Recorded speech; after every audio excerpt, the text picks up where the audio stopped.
The royal transport ship glided into Outpost Kepler's docking bay, with all the grace expected of Vrisian craftsmanship. Its hull shimmered like polished gemstone, reflecting the harsh lights of the human trading station in cascades of purple and blue.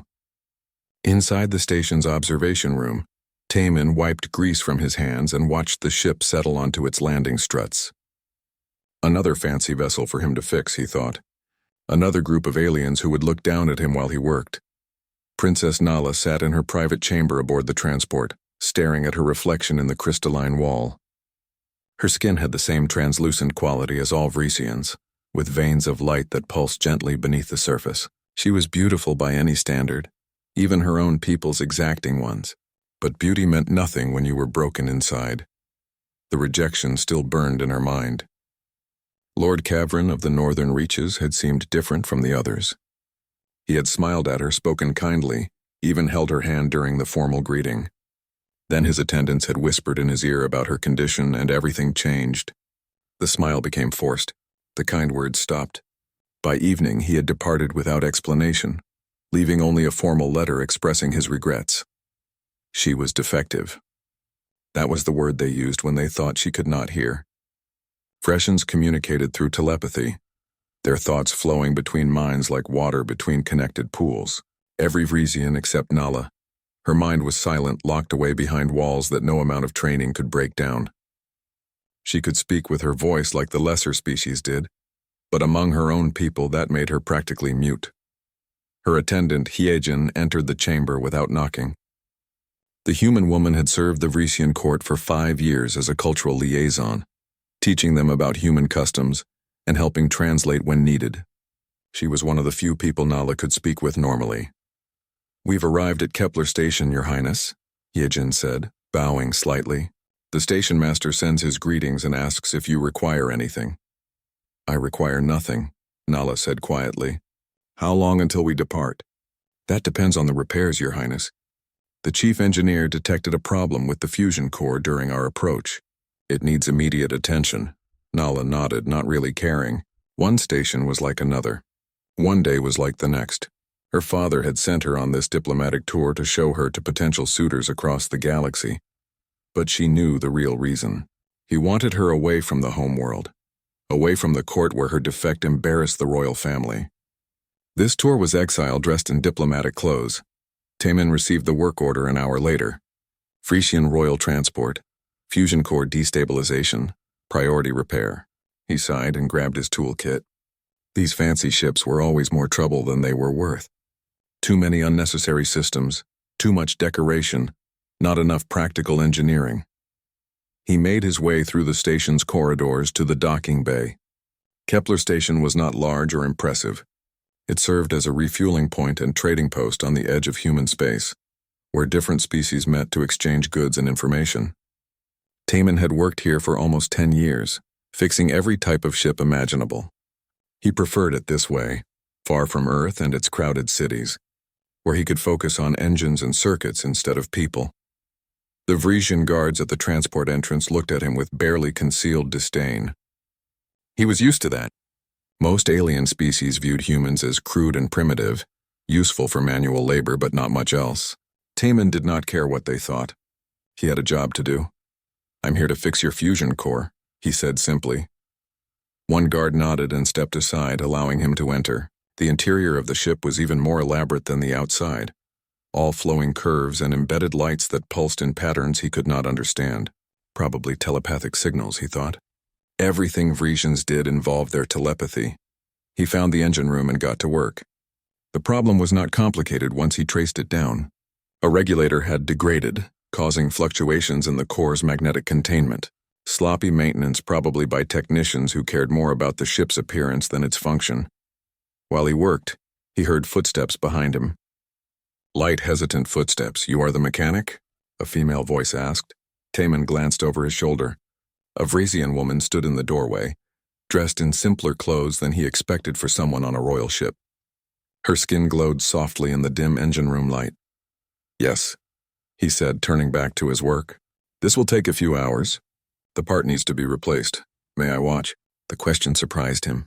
Most aliens wanted nothing to do with him while he worked, treating him like a servant who should be invisible. He shrugged. If you want. It's not very interesting. Nala stepped into the engine room, fascinated despite herself. She had never seen the inside of a ship's engine before. Her attendants always kept her away from such places, saying they were beneath her station. Taman worked with efficient, practiced movements. He did not speak unless necessary, and when he did, his words were simple and direct. He did not bow or use titles. He did not look at her with pity or disgust. He simply worked, occasionally explaining what he was doing in basic terms when she asked questions. This regulator controls the magnetic field, he said, holding up a cylindrical component. When it fails, the containment becomes unstable. Eventually, the core shuts down. Or worse, it explodes. You can fix it? Nala asked. Yes, I have a replacement part. Just needs to be installed and calibrated. You do this work often? Every day. Ships break down. I fix them. That's my job. His straightforward manner was refreshing. No elaborate courtesies, no hidden meanings. No careful thoughts projected telepathically for her to fail to receive. Just honest words spoken aloud. For 3 hours, Nala sat on a supply crate and watched him work. He did not seem to mind her presence. He answered her questions when she asked them, and worked in comfortable silence when she did not. When he finally finished, he tested the systems and nodded in satisfaction. That should do it, he said, wiping his hands. You're safe to travel. Thank you, Nala said softly. Taman looked at her properly for the first time. She seemed sad, he thought. Not in an obvious way, but in the way people looked when they carried weight they could not put down. You're welcome, he said. Then he packed his tools and left. Nala remained in the engine room for a long time after he departed, thinking about the human mechanic who had treated her like an ordinary person. It was such a small thing, so simple and unremarkable, yet it meant everything to someone who had never experienced it before. She did not know his name, but she found herself hoping the ship would break down again. The repairs took longer than expected. What should have been a single day stretched into 3, then 4. Additional problems kept appearing. Small failures in systems throughout the royal transport. The Vresian guards suspected sabotage. Hijin suspected age and poor maintenance. Taman knew it was simply what happened to ships that looked beautiful, but lacked proper care. Nala found excuses to visit the engine room each day. At first, she told herself she was merely curious about the repairs. Then she admitted, at least to herself, that she wanted to see the mechanic again. His name was Taman, she had learned. He lived alone in quarters near the docking bay and had worked on Kepler Station for a decade. You're back, Taman said when she appeared on the second day. He did not sound annoyed or pleased, just matter of fact. I wanted to see how the work progresses, Nala said. Same as yesterday. Slowly. He was lying on his back beneath a power conduit, his hands buried in a tangle of wires. Your ship's builders cared more about appearance than function. Everything is twice as complicated as it needs to be. May I help? Taman paused. He slid out from under the conduit and looked at her. You're a princess, aren't you? How did you know? Your attendant called you Your Highness yesterday. I didn't think much of it then. He sat up, studying her. Princesses don't usually offer to help mechanics. Perhaps this one does, Nala said. I have nothing else to do. Taman considered this. Can you hold a light steady? Yes. Then you can help. He handed her a portable lamp and showed her where to point it. For the next 2 hours, Nala held the light while Taman rewired the power conduit. He explained what he was doing, pointing out which wires carried what type of energy, how the routing system worked, why certain connections mattered more than others. Nala listened carefully, absorbing every word. No one had ever taught her anything practical before. Her education consisted of history, diplomacy, art, and music. All things appropriate for a princess. All things that felt hollow when she could not connect with her own people the way she was meant to. Why do you live out here? She asked during a quiet moment. This station is far from Earth. That's why I like it, Taman said. Earth is crowded. Too many people, too much noise. Out here things are simpler. You don't miss your home. This is my home now.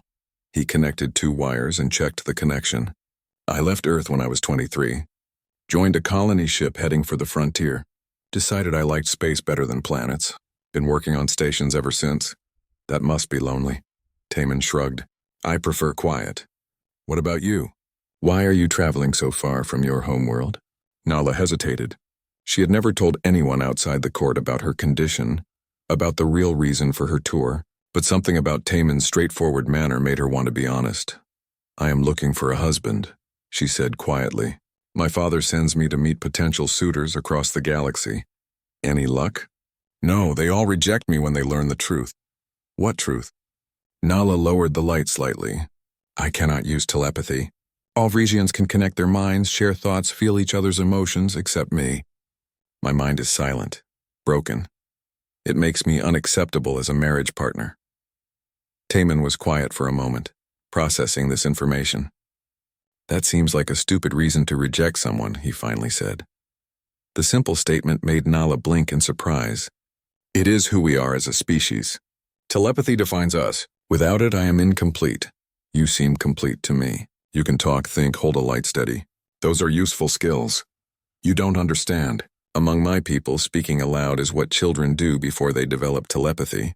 An adult who cannot connect minds is considered defective. Humans don't have telepathy at all," Taemin pointed out. "Does that make us all defective?" "That's different. Humans evolved without it." "Maybe. But from where I'm standing, you and I are having a conversation just fine. You're helping me fix this ship just fine. Seems to me the problem isn't that you're broken.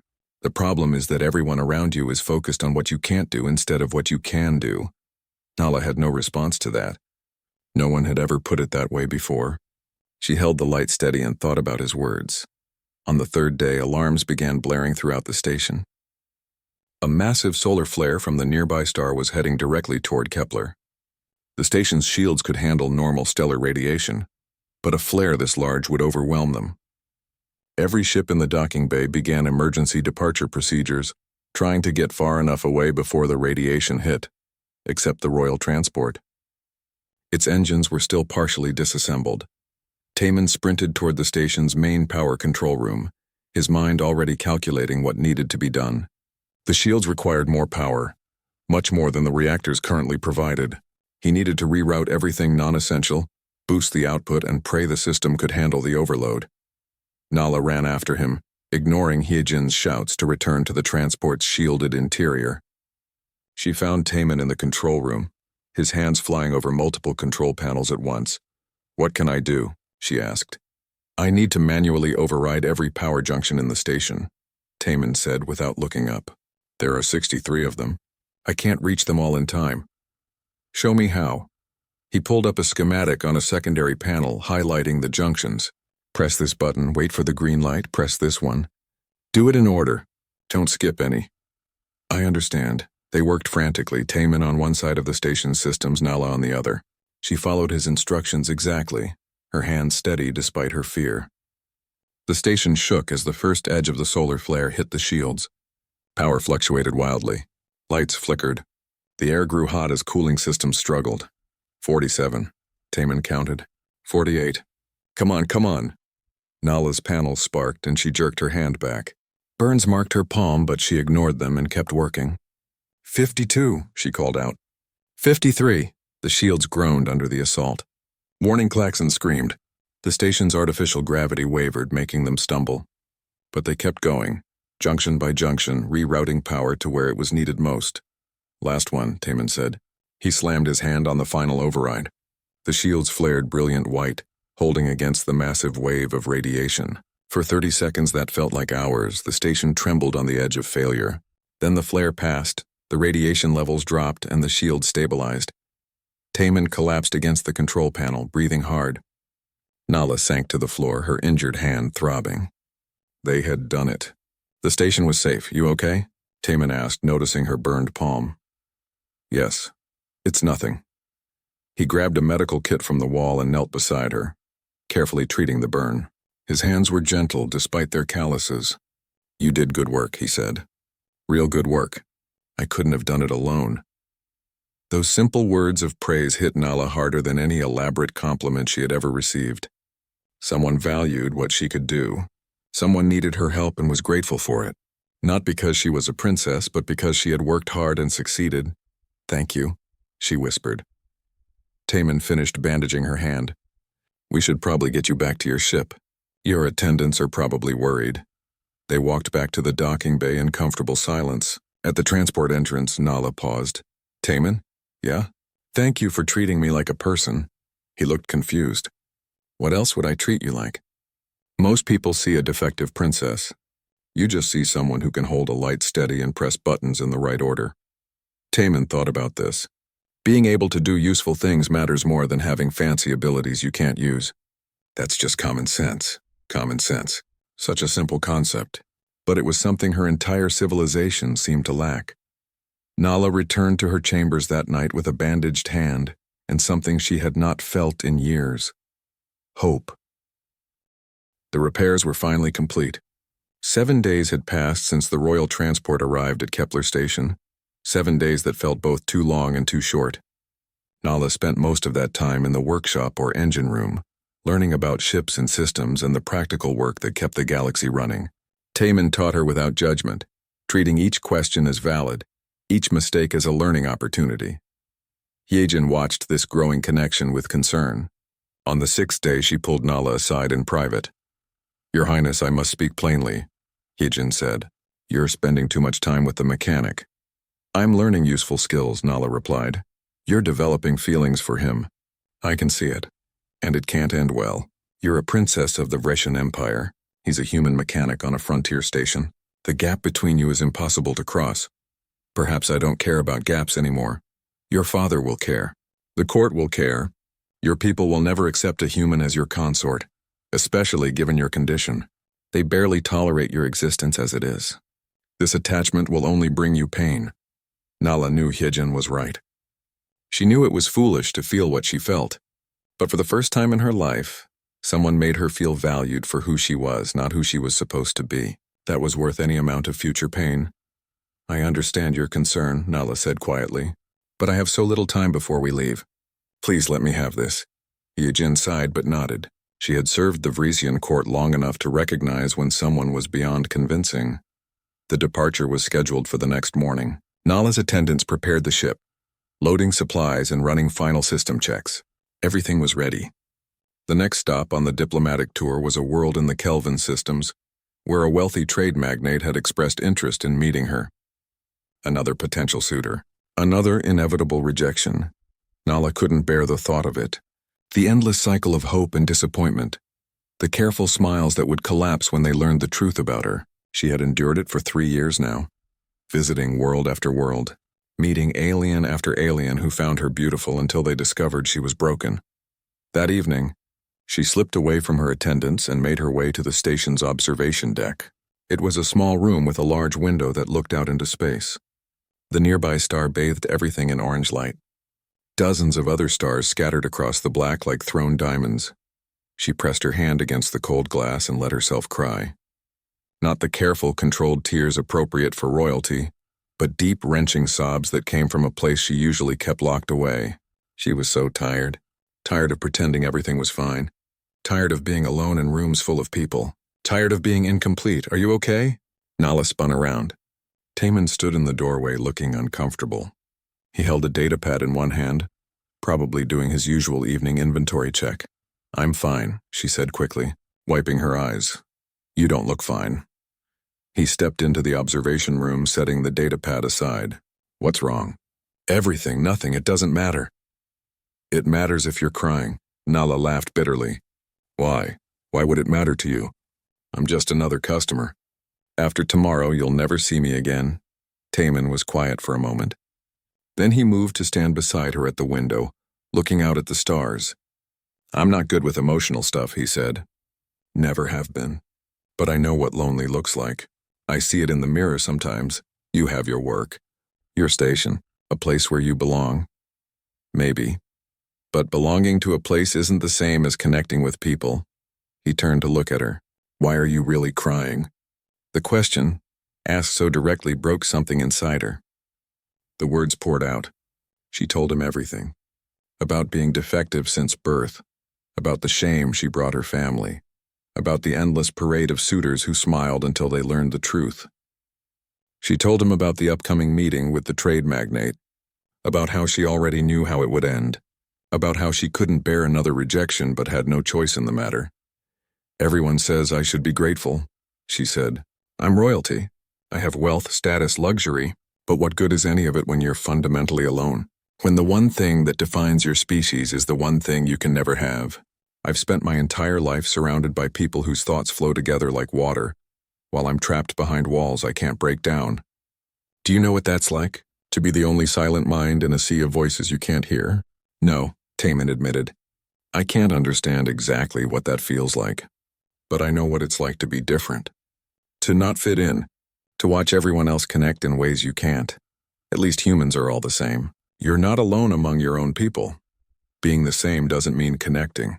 Most of my life I've felt just as isolated on Earth as you do on your homeworld. That's why I left. Out here, being different doesn't matter as much. Everyone's different in space. Nala really looked at him. This quiet mechanic who fixed broken things and asked simple questions and treated her like she mattered. You've been kind to me, she said softly. These past days you've taught me and worked with me and never once made me feel defective. Do you know how rare that is? How precious? I just treated you normal. Normal is a gift when everyone else treats you as a problem to be solved or a burden to be managed. She turned back to the window. Tomorrow I leave. I'll meet another suitor who will reject me. Then another. And another. Until eventually, my father arranges a political marriage with someone willing to overlook my defect for the advantages it brings. I'll spend the rest of my life as a trophy wife to someone who can barely stand to look at me. That's not right. It's my duty. Duty isn't everything. It is for royalty. They stood in silence, watching the stars. Taman struggled with himself trying to find the right words. He had never been good at expressing emotions. He worked with his hands with tools and machines that made sense. But looking at Nala, seeing her pain, he knew he had to try. I don't think you're defective, he said finally. You've said that before. I mean it more than you know. He took a breath. I think you're just you. And I like who you are. Nala's heart stopped. What? These past days have been different. Good different. Usually I work alone. I prefer it that way. But having you there, teaching you things, watching you learn, it's been... He struggled for words. It's been nice. Really nice. Taman out, let me finish. I'm bad at this, and if I stop, I won't start again. He looked at her, his expression earnest. You asked if I know what it's like to be alone. I do. I've been alone most of my life, and I told myself I liked it that way. But meeting you made me realize I was lying to myself. I don't want to be alone. Not if being with someone could feel like this. Like what? Like mattering to someone. Like having someone actually want to spend time with me. Not because they need something fixed, but because they like being around me. He reached out and took her hand, careful of her bandaged palm. If you're asking whether I care about you, the answer is yes, I do. I love you. The words hung in the air between them, simple and direct and completely honest. Nala felt tears streaming down her face again, but different tears than before. You barely know me, she whispered. I know you work hard. I know you ask good questions. I know you helped save this station even though you were scared. I know you're kind and curious and braver than you think. That's enough for me. I'm a princess. You're a mechanic. It's impossible. Most things worth doing are impossible until someone does them anyway. Nala laughed through her tears. You make it sound so simple. Maybe it is simple. Maybe everyone else just makes it complicated. He squeezed her hand gently. I know you have to leave tomorrow. I know there are 1,000 reasons why this can't work. But you asked me how I feel, and I'm telling you the truth. I love you. That's all I know for certain. They stood together in the observation room as the stars wheeled slowly overhead. Tomorrow would bring separation and duty and all the complicated realities of their different worlds. But tonight, for just a few hours, Nala allowed herself to believe in possibilities.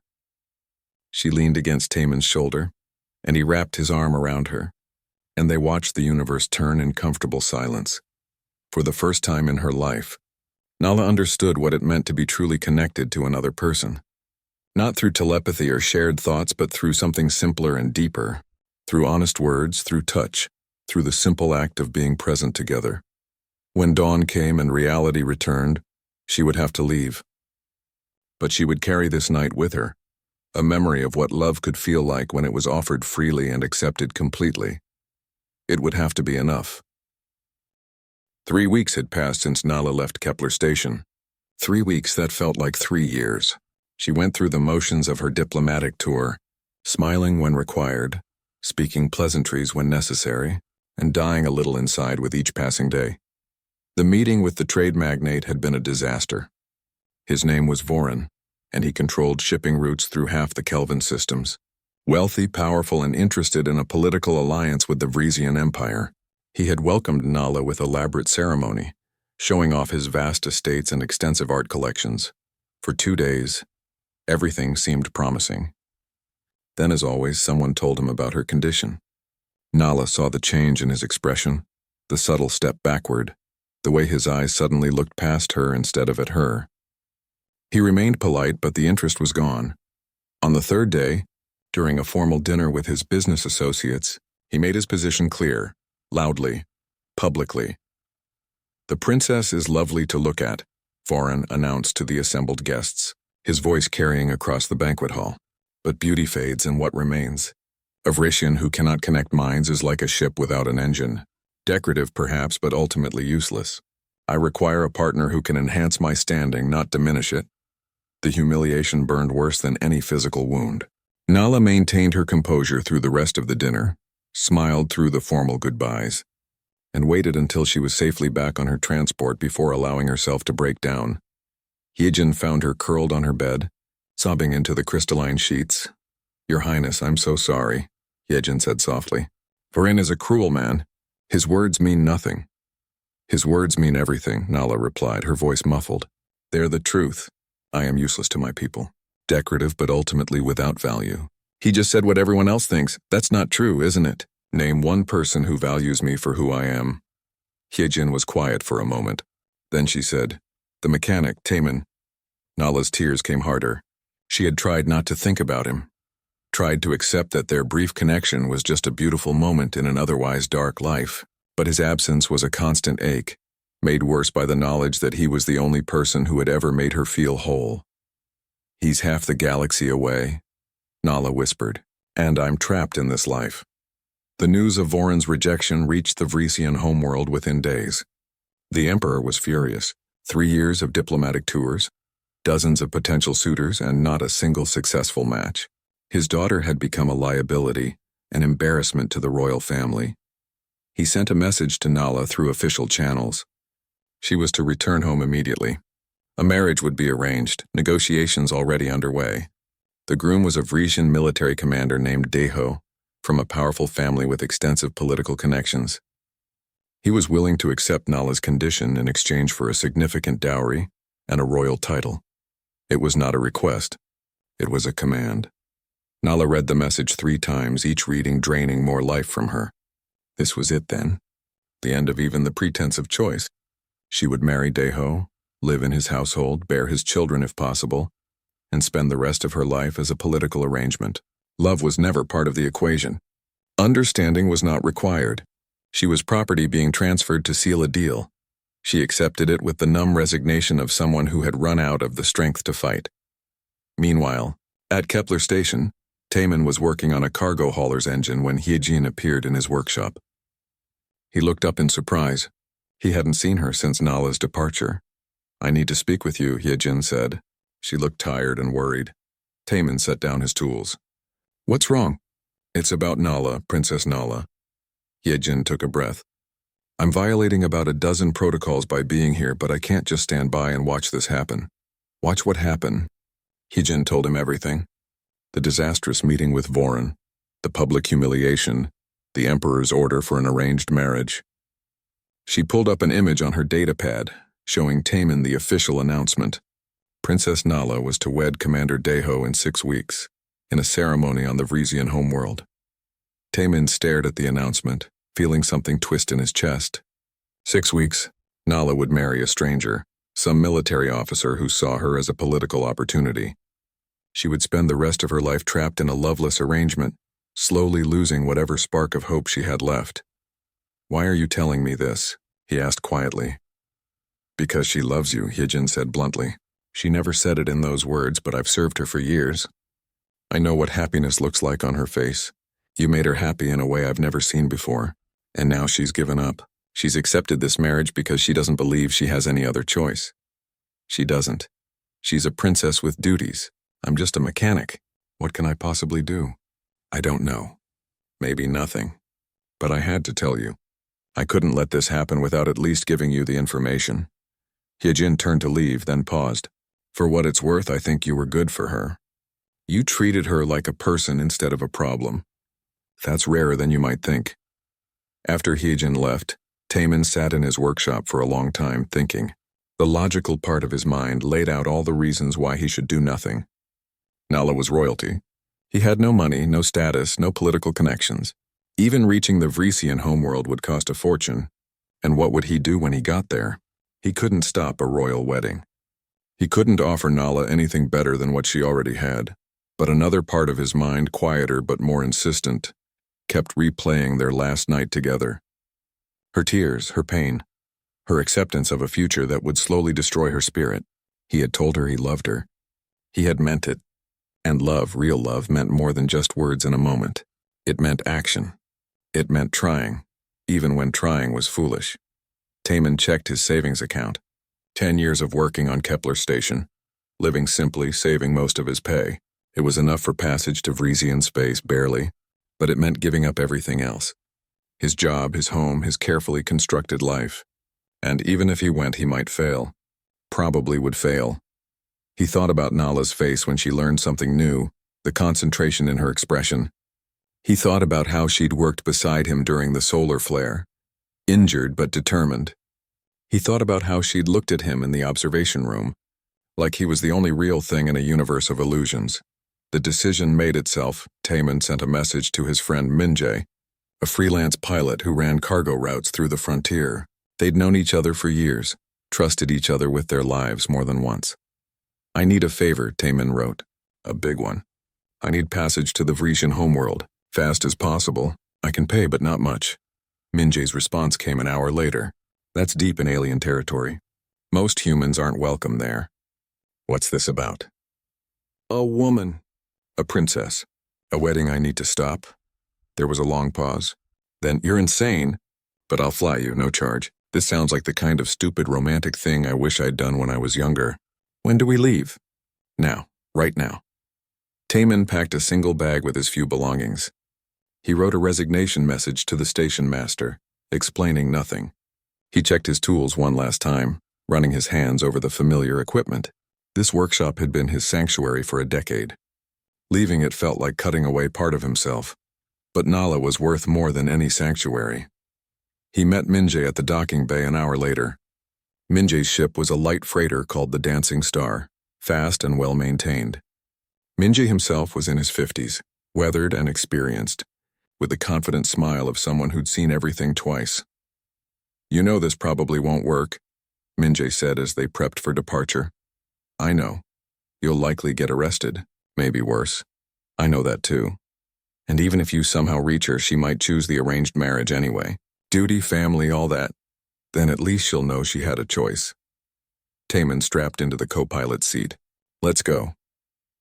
The Dancing Star lifted off from Kepler Station and jumped to faster-than-light travel, racing toward the heart of the Vrisian Empire. Taemin watched the stars stretch into lines, carrying him toward an uncertain future. He was a mechanic who fixed broken things.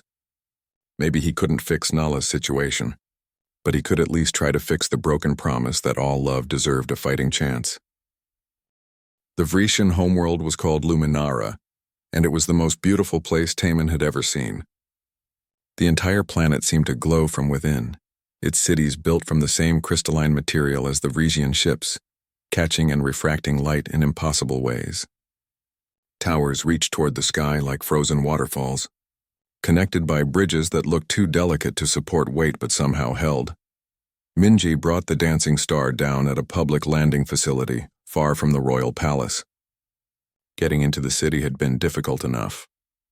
Getting close to the wedding would be nearly impossible. Last chance to turn back, Minjae said as they disembarked. No one would blame you. I'd blame me, Taemin replied. He shouldered his small bag and looked toward the distant palace, visible even from here as a massive structure of light and geometry. How long until the ceremony? 3 hours. You'll never make it through security. Then I'll have to be creative. As it turned out, being human helped. The Vrisians were so confident in their telepathic security network that they didn't account for someone whose mind couldn't be read. Taman walked through the outer city with determination, and most Frisians simply assumed he had a right to be there. When guards did stop him, he showed them his mechanic credentials and claimed he'd been called to fix a critical system in the palace. Most waved him through, not bothering to verify. It was almost insulting how easy it was. The palace grounds were massive, filled with gardens of crystalline flowers that sang when the wind touched them. Thousands of guests filled the ceremonial spaces, nobles from across the Frisian Empire and representatives from dozens of other species. The wedding of Princess Nala to Commander Deho was apparently a significant political event. Taman made his way through the crowds, drawing curious stares but no challenges. He was just one more alien among hundreds, notable only for being human in a space where humans rarely ventured. The ceremony was being held in the Grand Hall, a soaring space with walls that seemed to be made of captured starlight. Taman reached it just as the proceedings were beginning. Guards blocked the main entrance, but he found a side door meant for servants and slipped through. Inside, the hall was packed with witnesses. At the far end, on a raised platform, stood the wedding party. Commander Deho was tall and imposing in his military dress, his crystalline skin etched with patterns that indicated his rank and achievements. Beside him, looking small and fragile, stood Nala. Taman's heart clenched at the sight of her. She wore elaborate ceremonial robes that sparkled with embedded lights, and her hair was styled in intricate patterns he didn't understand. She looked like a princess from a fairy tale, but her eyes were empty. The spark he'd seen during their time together was gone, replaced by resigned acceptance. The officiant, an elderly Frisian in flowing robes, began the ceremony. Taman couldn't understand most of it. The ritual was conducted partly in the Frisian language and partly through telepathy that he couldn't perceive. He saw guests nodding along, their minds clearly following some shared experience he was excluded from. This was it. Either he did something now, or Nala would be bound to Deho forever. Taman stepped forward from his position near the wall. Then he started walking down the center aisle, his footsteps loud in the relative silence. Heads turned. Confused murmurs rippled through the crowd. Who was this human? Why was he approaching the platform during the ceremony? The guards moved to intercept him, but Taman kept walking, his eyes fixed on Nala. She saw him. Her eyes went wide with shock, her mouth opening in surprise. For a moment, the empty look vanished, replaced by something alive and disbelieving. "Stop this ceremony," Taman said clearly. His voice carried across the hall, amplified by the perfect acoustics. The officiant paused mid-gesture. Commander Deho turned to face him, his expression shifting from confusion to anger. In the audience, Taman caught sight of an older Frisian on a throne-like seat, wearing more elaborate robes than anyone else. That had to be the Emperor. "Who are you?" the Emperor demanded, his voice crackling with authority. "My name is Taman. I'm a mechanic from Kepler Station. I'm here because this wedding is wrong." The hall erupted in chaos. Angry voices overlapped. Guards rushed forward to grab Taman, but the Emperor held up a hand, stopping them. "Explain yourself, human," the Emperor said coldly. "You dare interrupt a royal wedding with accusations?" "Not accusations, facts." Taman looked at Nala, speaking directly to her even though he addressed the crowd. "Princess Nala is marrying Commander Deho because she believes she has no choice. Because everyone in her life has told her she's defective, broken, unworthy of real love. Because her father arranged this marriage as a political deal, not caring what she wants. How dare you speak of the Emperor so disrespectfully?" Deho shouted. "Guards, remove this human." "Wait," Nala said quietly. Then louder, "Wait, let him speak." The Emperor looked at his daughter in surprise. Nala had barely said anything for weeks, accepting her fate in silent misery. Now her voice rang clear across the hall. "You have something to say to my daughter?" the Emperor asked Taman, his tone dangerous. "Then say it. Quickly, before I have you imprisoned for this insult." Taman took a breath. He'd never been good at speeches or grand gestures. He worked with his hands, fixed practical problems, lived a simple life. But he'd come too far to fail now. "I don't understand your telepathy," he said, his voice steady. "I don't understand your customs or your culture. I'm just a human mechanic who fixes broken ships. But I know Nala isn't broken. She never was." "The princess cannot use telepathy," Deho said dismissively. "Among our people, that is the very definition of broken. No, it's the definition of different. Being different isn't the same as being wrong." Taman gestured around the hall. Every one of you can connect your minds. You share thoughts, feel each other's emotions. It's who you are as a species. But Nala can't do that. So instead of accepting her as she is, you made her feel ashamed. You treated her like a problem that needed fixing instead of a person who deserved love. You know nothing of our ways, human, the Emperor said. Maybe not, but I know what I saw when Nala came to Kepler Station. I saw someone brilliant and curious and brave. I saw someone who helped me save an entire station during a solar flare. I saw someone who learned faster than anyone I've ever taught, who asked smart questions and worked hard and never gave up even when things were difficult. Taman turned to face Nala fully now, speaking only to her. You told me everyone sees you as defective. But when I look at you, I see someone amazing. Someone who's survived years of rejection and pain and still has kindness in her heart. Someone who deserves so much better than a marriage arranged because no one else wanted her. Tears streamed down Nayla's face. Taman, you shouldn't have come. This is impossible. Most things worth doing are impossible until someone does them anyway. You remember? I said that to you. He took another step closer to the platform. I came here to tell you something important. You have a choice. You always have a choice. I'm a princess. I have duties. Duties aren't everything. And you don't owe your life to people who made you feel worthless. He held out his hand toward her. I'm not rich. I'm not powerful. I can't offer you a palace or a title or anything impressive. All I can offer is a life where you're valued for exactly who you are. A life where being different is accepted, not condemned. A life with someone who loves you. The hall was completely silent now. Every eye was on Nala, watching to see what she would do. Even the Emperor seemed frozen, unable to process what was happening. You crossed half the galaxy, Nala whispered. You came here knowing you might be arrested or worse. For me, for you, Taman confirmed. Because you're worth it. Because love means action, not just words. Because I told you I loved you and I meant it. And that means fighting for you even when the fight seems impossible. Commander Daiho stepped forward angrily. This is absurd. Princess, this human is nothing. I offer you status, security, a place in our society. What can he offer? A mechanic's workshop? A life among inferior beings? He offers something you never did, Nala said softly. He offers love, real love. The kind that sees me as I am and doesn't wish I was different. She moved toward the edge of the platform, looking down at Taman. If I choose you, I lose everything. My title, my family, my place in this world. They'll disown me. I know. We'll have nothing. Just each other. That's more than enough. Nala closed her eyes, making the hardest decision of her life. When she opened them again, they were clear and determined. She removed the ceremonial crown from her head and handed it to the shocked officiant. Then she stepped down from the platform and took Taman's hand. I choose him, she said to the Emperor. I choose love over duty. I choose someone who values me over someone who tolerates me. And if that means I'm no longer your daughter, then I accept that price.